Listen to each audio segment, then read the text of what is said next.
que você terá, o que eu terei, o que nós teremos naquele dia, na volta de Jesus, quando a trombeta soar, quando Jesus voltar, eu me alegrarei ou lamentarei? Nos alegraremos ou nos lamentaremos? Em Apocalipse aqui, capítulo 22, versículo 20 e 21. 20 e 21. Os dois últimos versículos da Bíblia. Os dois últimos versículos, as duas últimas palavras pontuadas da Bíblia. As duas últimas. Elas falam o seguinte: aquele que dá testemunho dessas coisas, que é Cristo. É ele que está falando com João na ilha de Patmos, e João está escrevendo. Então, aquele que dá testemunho dessas coisas diz: sim, venho em breve. Aqui o que Jesus está voltando? Está dizendo que ele voltará sem demora. Sim, venho em breve. Amém. Vem, Senhor Jesus. A graça do Senhor Jesus seja com todos. Amém. Então, eu quero começar aqui falando: Jesus voltará. Jesus voltará. É a primeira notícia, é a primeira informação dessa mensagem, dessa palavra. E diante dessa informação, ou diante dessa lembrança, para você que já sabia, está sendo relembrado, eu creio que todos já ouviram falar que Jesus está voltando, que Jesus voltará. Eu creio que todos já ouviram falar sobre céu e sobre inferno, sobre Deus e sobre o diabo, sobre pecado e sobre santidade. Então, diante disso, se Jesus vai voltar, então, no dia que ele voltar, eu ficarei alegre ou ficarei triste? Como assim, pastor? Vamos aqui para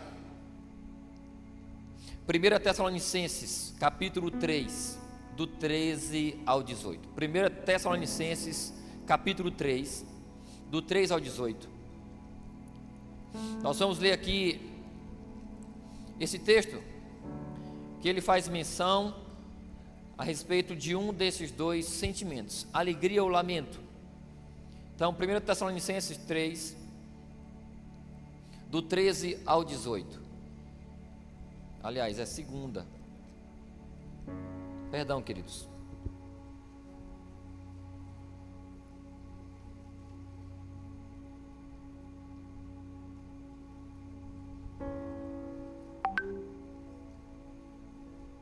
Para aí, não é não.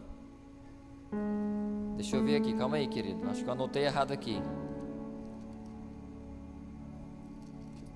É 4. É 1 Tessalonicenses 4, do 13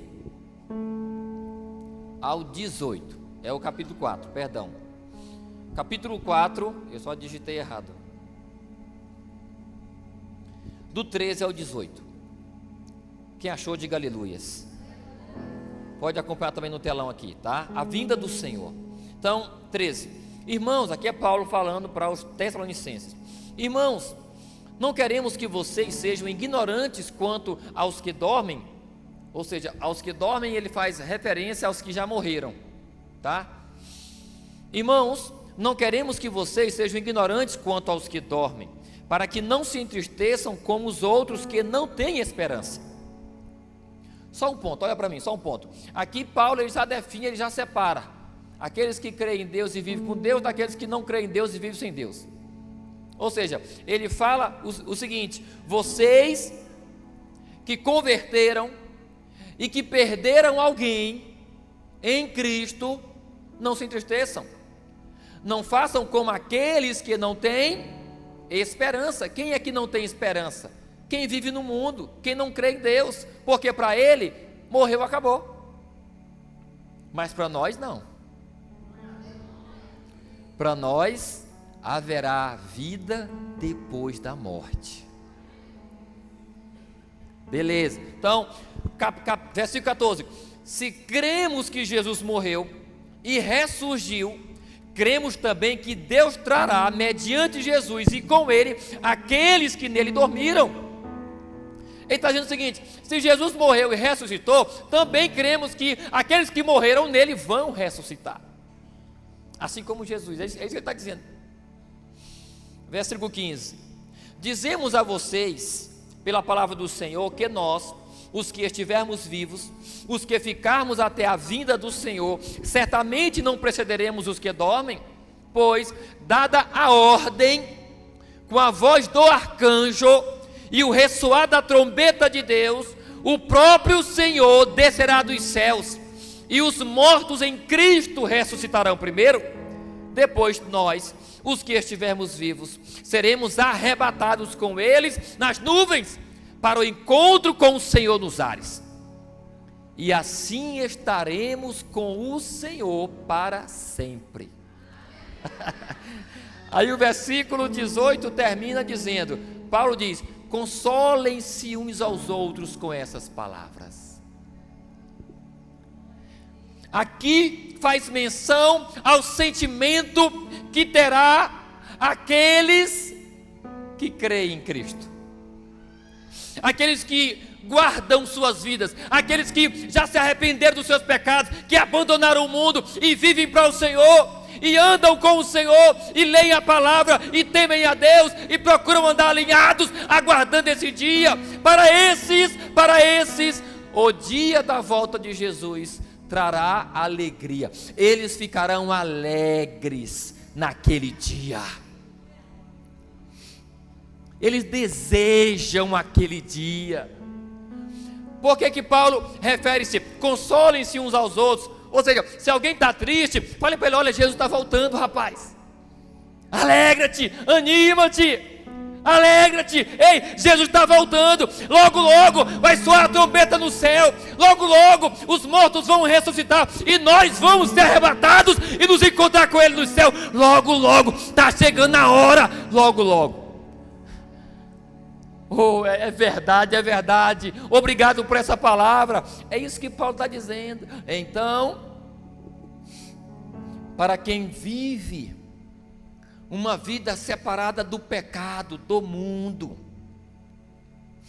para aqueles que o mundo chama de careta, que somos nós, para aqueles que o mundo chama de loucos, que somos nós, porque, como eu já falei algumas outras vezes atrás, o cara está lá, caído na cachaça, está lá com a vida toda bagunçada. Aí alguém chega, de repente prega o evangelho para ele, convida ele para a igreja, ele vem, começa a vir para a igreja e ele se converte. Aí ele para de beber, aí ele passa em frente ao bar agora todo arrumado, e os outros lá: ei, rapaz, o que foi? Esqueceu dos amigos e tal? Não, rapaz, eu sou crente agora. Olha, é doido, viu, André? Abestado, vai dar dinheiro para o pastor agora. É doido, isso é doido. Me digam, quem é louco? Quem continua lá? Ou quem saiu de lá? Me digam. Então, para os doidos, a volta de Jesus trará alegria. Alegria ou lamento? O que você terá na volta de Jesus? O que você vai sentir? Agora vamos ler Apocalipse de novo, capítulo 1 agora, capítulo 1, do 4 ao 7.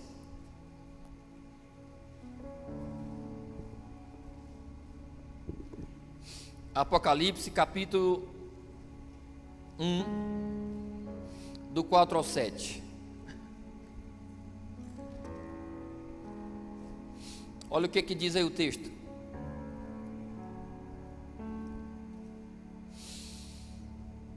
João, às 7 igrejas da província da Ásia.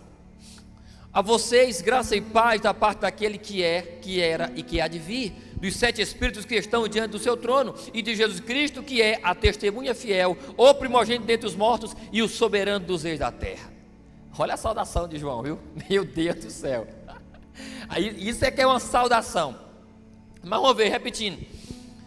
João, às 7 igrejas das províncias da Ásia: a vocês, graça e paz da parte daquele que é, que era e que há de vir, dos 7 Espíritos que estão diante do seu trono, e de Jesus Cristo, que é a fiel testemunha, o primogênito dentre os povos e o soberano dos reis da terra. Aí João fala: Ele nos ama. Quem crê que é amado por Deus, Ele nos ama e nos libertou dos nossos pecados por meio do seu sangue. Isso aqui é evangelho, isso aqui é, João está pregando o evangelho aqui, verdadeiro. Ele nos ama, mas não somente nos ama, mas nos libertou dos nossos pecados. Quem ama, fala a verdade. Nós ouvimos de Jesus o evangelho, cremos no evangelho e fomos libertos do pecado. Ele nos ama e nos libertou dos nossos pecados por meio do seu sangue, e não somente nos perdoou os pecados, mas nos constituiu reino e sacerdotes. Lembra que eu falei domingo passado sobre o reino de Deus? O reino de Deus. Existe um reino que é eterno e que é o reino de Deus. Ele é o rei, nós somos os seus súditos. Nós temos um lugar. Qual? O reino de Deus. Então, nos constituiu reino e sacerdotes para servir a seu Deus e Pai. Olha só, nos constituiu reino e sacerdotes. O que o sacerdote faz? Ele serve a Deus, ele trabalha para Deus. Aquilo que Deus manda ele fazer, ele faz. É por isso que dizemos: quem não vive para servir, completa a igreja, não serve para viver. É por isso que não existe lugar no reino de Deus, no cristianismo, no evangelho, no meio da igreja evangélica verdadeira, lugar para crente que não quer fazer nada. Não tem lugar. Chegou, sentou, foi perdoado, glória a Deus, foi limpo, glória a Deus. Mas agora, mãos à obra.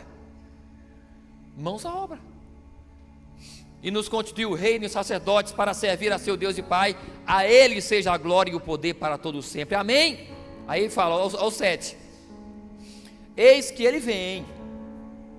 Ainda agora a gente leu lá no final do Apocalipse, o próprio Jesus dizendo: eu venho. Então ali era Jesus falando: eis que venho, sem demora. Aqui já é João, ele vem. Eis que ele vem com as nuvens, e todo olho verá. O maior acontecimento que essa terra verá será a volta de Jesus.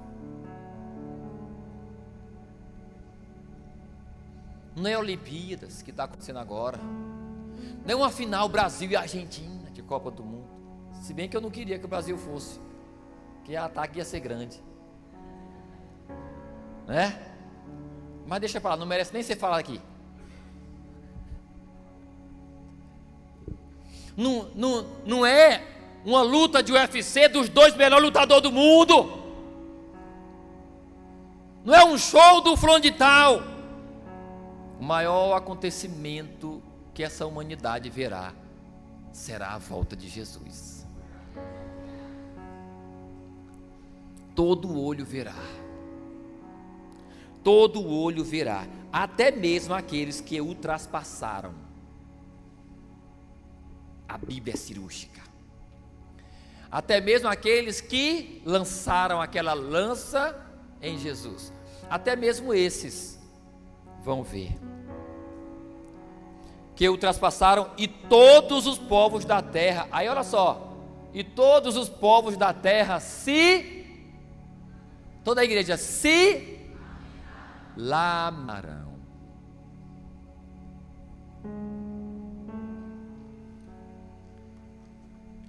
é Ele.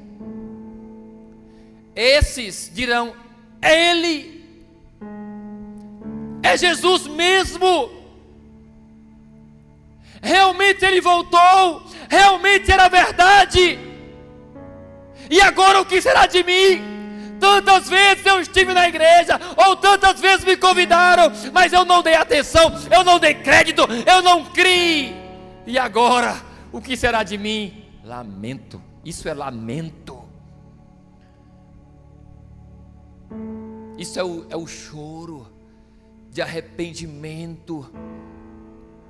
Mas por que será algo desastroso? Porque não haverá mais perdão.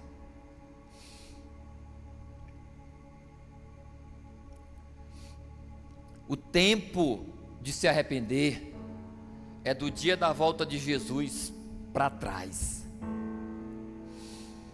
O tempo de mudar de vida é do dia da volta de Jesus para trás. Porém, como nós não sabemos nem o dia que Ele vai voltar e nem o dia que nós vamos morrer, então é melhor andar seguro. E qual é o caminho seguro? Qual é a forma segura de se andar? Arrependendo-me dos meus pecados, entregando minha vida a Jesus, andando na linha com Deus. Porém, esse andar na linha, querido, não é um andar na linha de ameaça. Olha, Deus ele não vai ameaçando quem anda com Ele. Ei, rapaz, presta atenção. Olha o fogo do inferno, o diabo e o capiroto. Eu boto para futucar.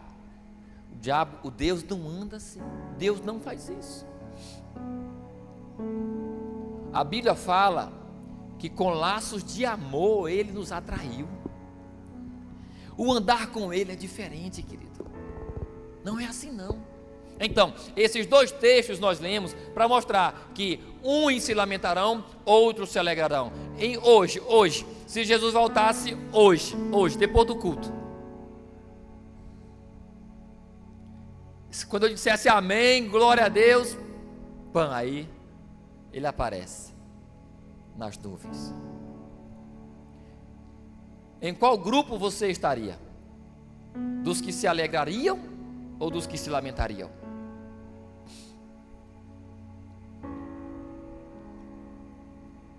Agora vamos para Atos, capítulo 3, versículos do 11 ao 19.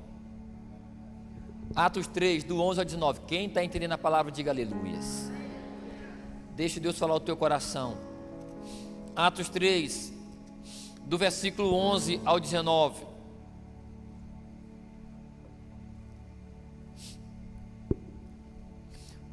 O texto vai dizer: apegando-se o mendigo a Pedro e João, todo o povo ficou maravilhado e correu até eles ao lugar chamado Pórtico de Salomão.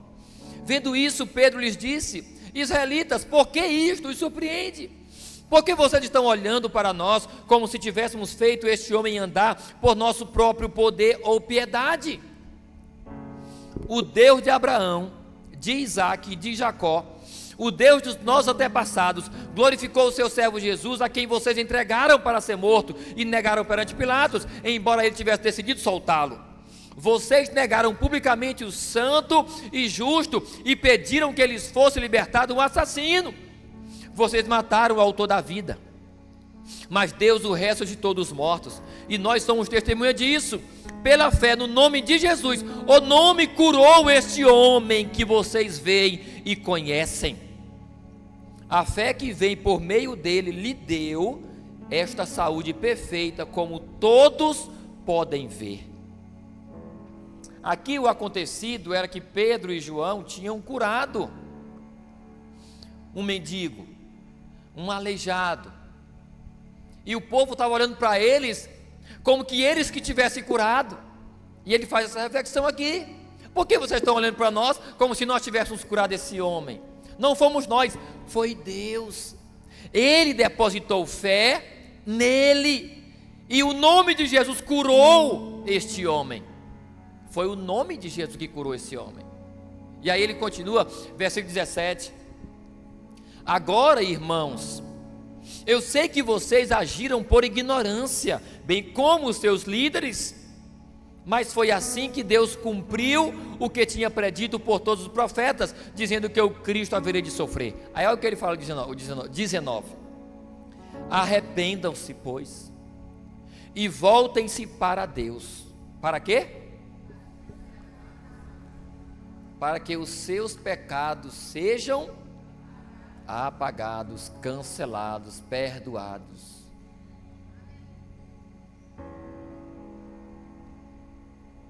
Alvejados, branqueados. Então, aqui o que Pedro está dizendo, olha, diante disso aqui, você não tem que dar glória para nós, você não tem que ficar admirados conosco, não. Diante disso aqui, vocês têm que se arrepender dos pecados de vocês e se converter. É isso que vocês têm que fazer, porque vocês já erraram uma vez, pedindo um ladrão, que era Barrabás, ele falou isso, pedindo um ladrão no lugar dele, de Cristo, e entregaram Cristo para ser crucificado. Vocês negaram e mataram o Filho de Deus. Aí ele fala, mas eu sei que vocês fizeram isso por ignorância, bem como os seus líderes. Porém, deixando isso de lado, ele diz, arrependam-se, para que sejam cancelados os vossos pecados. Querido, o Evangelho, ele é simples, no sentido de ser vivido, inicialmente e principalmente. Como que eu começo a viver o Evangelho? Reconhecendo que sou pecador, que tenho pecado, pedindo perdão a meu Deus, e entregando minha vida a Ele, aceitando Ele como meu Senhor e Salvador. A partir desse momento, eu assumo um compromisso com Ele, e eu vou andar com Ele agora. A partir de então, Ele entra no teu coração. É um milagre, é algo sobrenatural. Quando alguém toma a decisão de entregar a Cristo a sua vida, naturalmente, Cristo passa a morar no coração dela. Ela é mudada. Alguém que se converte de coração é mudado. Primeira coisa que acontece, os seus pecados são perdoados, o nome dela é escrito no livro da vida. Ela é transformada de dentro para fora, e Cristo agora vai andar com ela vai andar com Cristo. Agora as suas convicções serão outras, as suas prioridades serão outras agora. O pecado que outrora ela fazia e nem sequer se arrependia, agora ela vai passar de longe, de largo, porque ela mudou. E essa vida de abnegação, de renúncia constante, é que me garantirá a minha alegria na volta de Jesus. Porque não tem como andar com Deus e viver no pecado, querido. Tem muita gente que anda por aí, dizendo que é crente, mas não abandona o pecado, e está na moda isso aí, principalmente no meio dos artistas. As cantoras de forró lá, a Joelma cantando, toda seminua. Oh, glória a Deus, vou cantar uma música agora para Deus. Você, Jesus está voltando, e não sei o que, toda seminua e tal. Aí ela vai e canta uma música evangélica lá, ou então fala isso e tal. Pronto, aí agora, de novo.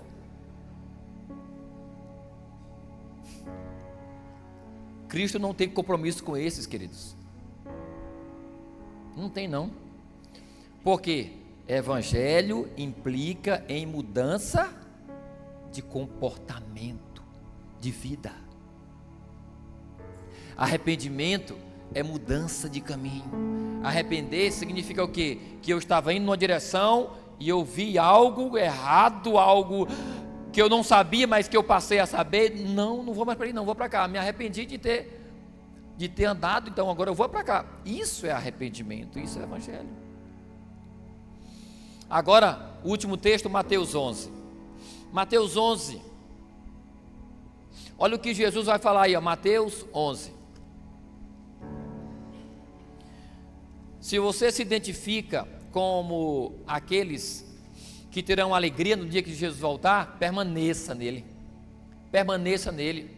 Mas você que sinceramente se identifica com alguém que vai lamentar naquele dia, você tem certeza, igual aquelas pessoas, amigas minhas, assim, de convivência do dia a dia, que já foram da igreja, ou que ainda nunca se converteram, mas são amigos, assim, conhecidos das antigas, mas nunca se converteram, e dizem: pastor, eu sei que se eu morresse, eu ia para o inferno. Eu sei que se eu morresse, eu ia para o inferno. Se você está aqui nessa noite, querido, e você tem essa convicção de que no dia da volta de Jesus, se Ele te pegar de surpresa, e vai pegar todo mundo de surpresa, isso é certo, e você vai lamentar, se isso é certo, para que continuar no mundo? Para quê? Mateus 11, versículo 25 até o 30. Olha o que diz aí, ó. Naquela ocasião, Jesus disse: eu te louvo, Pai, Senhor dos céus e da terra, porque escondeste essas coisas dos sábios e cultos, e as revelastes aos pequeninos. Sim, Pai, pois assim foi do teu agrado. Todas as coisas me foram entregues por meu Pai. Ninguém conhece o Filho a não ser o Pai, e ninguém conhece o Pai a não ser o Filho, e aqueles a quem o Filho quiser revelar. Aí ele diz, o texto conhecidíssimo, ele diz: venham a mim todos os que estão cansados e sobrecarregados, e eu darei descanso a vocês. Passa.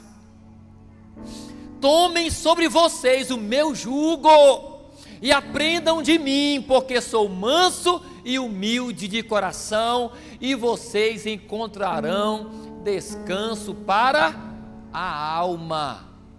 E o 30, pois o meu jugo e o meu fardo é leve. Venham a mim todos que estão cansados e sobrecarregados, e eu darei descanso.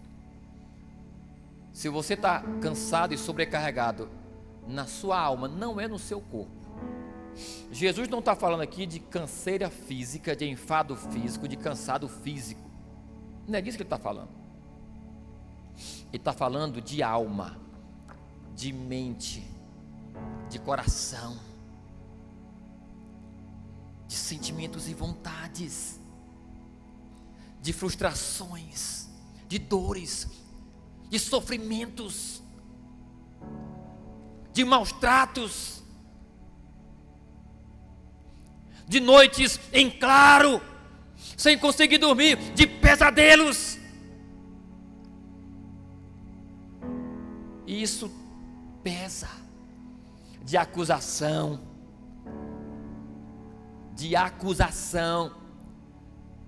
por erros e pecados,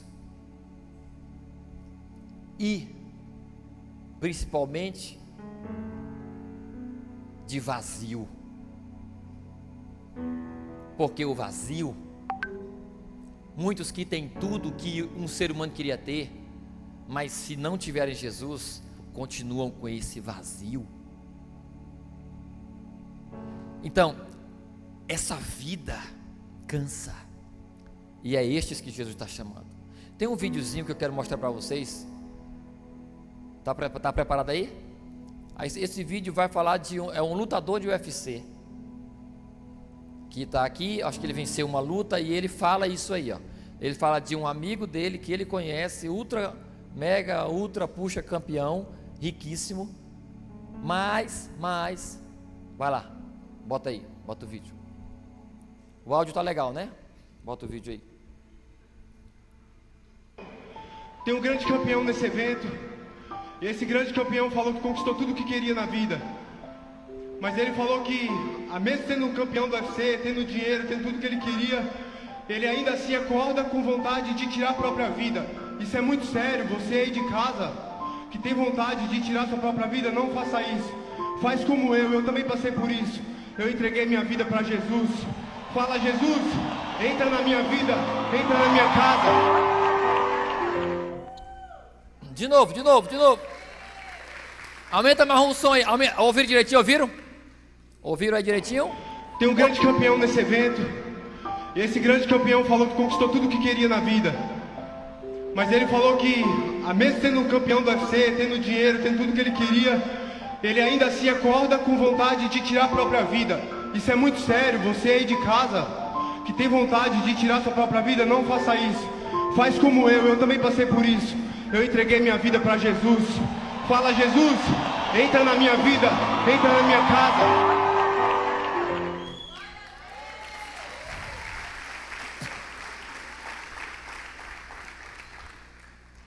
Então, esse convite de Jesus é para os cansados, não apenas aqueles que pensam em tirar a própria vida, mas como eu falei agora há pouco, diante de tantas frustrações, ou mesmo diante de tantas conquistas, conquista, mas não tem sentido a sua vida, conquista, mas o vazio continua, conquista, mas o senso de vida sem sentido ainda está lá dentro de você, uma sensação de tipo, nada faz sentido.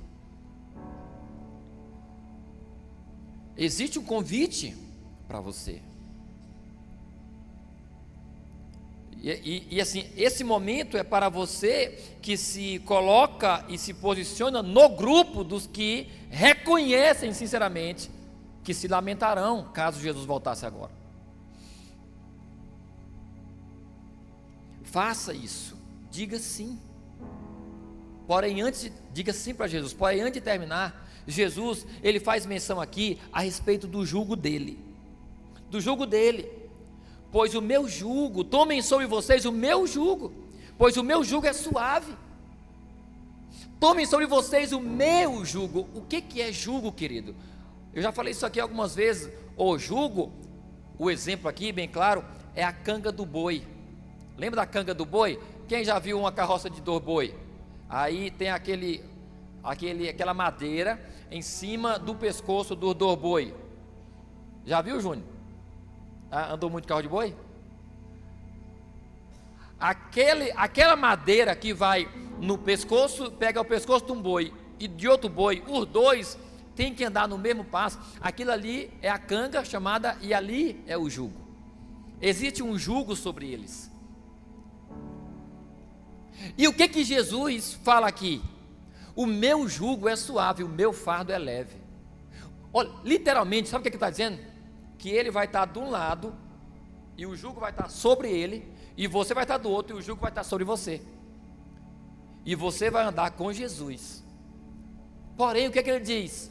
O meu jugo não dói, o meu jugo não pesa, o meu jugo é suave, e o que vem na carroça é leve, que é o fardo, é leve. É disso que ele está falando. Por quê? Porque quando nós entregamos nossa vida com ele, nós vamos andar com ele lado a lado, tem que andar no mesmo compasso. O boi, por exemplo, os 2 bois, eles têm que andar no mesmo passo. Se um andar na frente e o outro atrás, vai fazer isso, ó. E aquele jugo vai roçando aqui, vai ferir, vai ter incômodo. Se um é mais alto do que o outro, vai andar assim, ó. Já vi muito corpo de boi assim, ó. O pequeno sofre, os 2 sofrem, né? Mas mais o pequeno. É por isso que nós temos que andar alinhados com Cristo, no mesmo compasso dele. E esse jugo dele, porque tem um jugo. O que é o jugo? O jugo é aquilo que me amarra a Cristo. E o que me amarra a Cristo é o compromisso. É por isso que eu falo, evangelho sem renúncia não é evangelho. Crente que não tem compromisso com a santidade, crente que não tem compromisso com a igreja, crente que não tem compromisso com a Bíblia, crente que não tem compromisso, eu vivo minha vida do jeito que eu quiser, não é crente, meu irmão.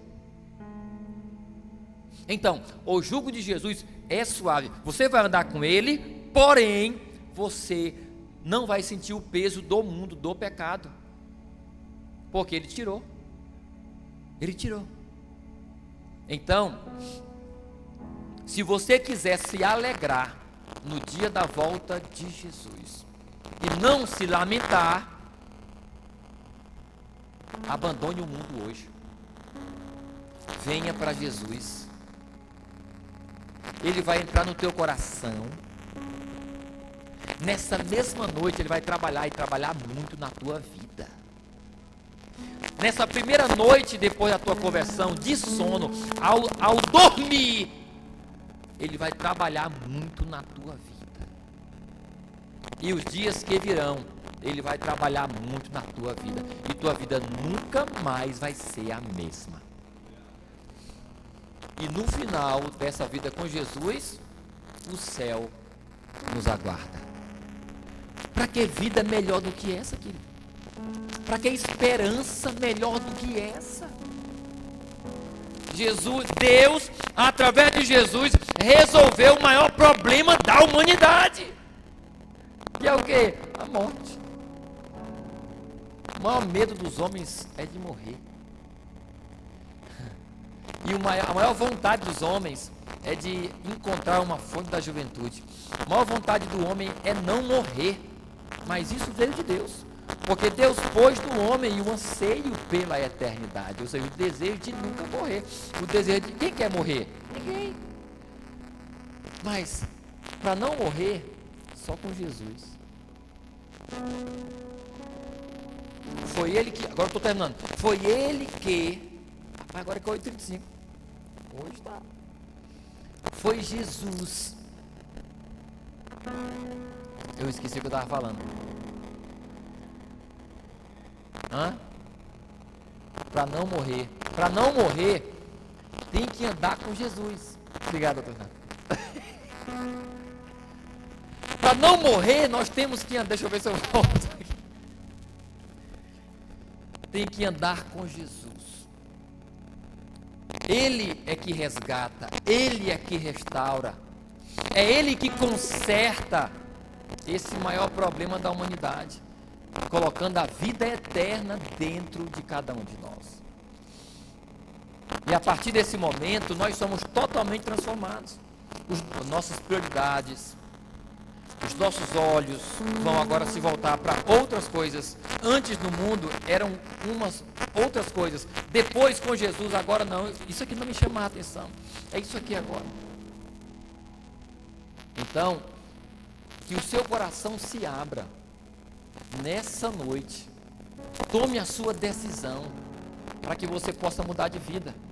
E depois viver com Ele, aguardando a eternidade, a vida eterna no céu.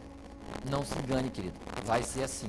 Eu vou terminar do jeito que eu comecei. Projeta no telão de novo, Apocalipse capítulo 22, os 2 últimos versículos. Apocalipse 22, os 2 últimos versículos. Glória a Deus. Apocalipse 22, os 2 últimos versículos. Glória a Deus. Aquele que dá testemunho dessas coisas diz: sim, venho em breve. Aí João diz: amém, vem Senhor Jesus. Aqui é João e Jesus conversando.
Coração do homem. Não preenche o coração do homem. Só Jesus. Aí ele fala: olha, faça como eu. Esse rapaz é uma testemunha de não sei nem quem é. Mas aí ele foi alguém muito importante, né? E ele é uma testemunha. Eu me converti. Foi assim que eu fiz. Porque eu era como ele.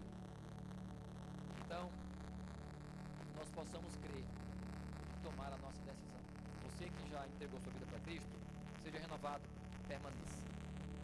Você que não entregou sua vida para Cristo, tome a tua decisão hoje, em nome de Jesus. Vamos orar, feche seus olhos, coloque uma de suas mãos no seu coração, feche seus olhos. Aleluias, aleluias. Meu Deus e meu Pai querido, nós estamos na tua presença, Pai.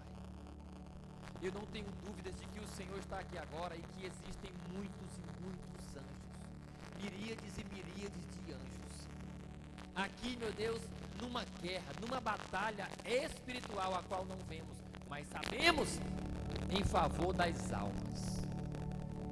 Os demônios, meu Pai, eles não querem, meu Deus, que os teus creiam, que os homens creiam. Eles não querem. Os anjos lutam para que haja fé e crença na tua palavra, Pai. Porém, meu Deus, eles não decidem por nós, nem os anjos, nem os demônios decidem por nós. Nós é que decidimos. Nós é que tomamos a decisão de continuar no mundo sem Deus ou de entregar a nossa vida para o Senhor. Então, meu Pai, toca os corações, e eu sei que o Senhor já tocou, então que cada um tome a sua decisão. Aqueles que já tomaram, de permanecer. Aqueles que não tomaram, de tomar a sua decisão e vir para Ti, Pai. Em nome de Jesus. Amém. Aplauda o Senhor.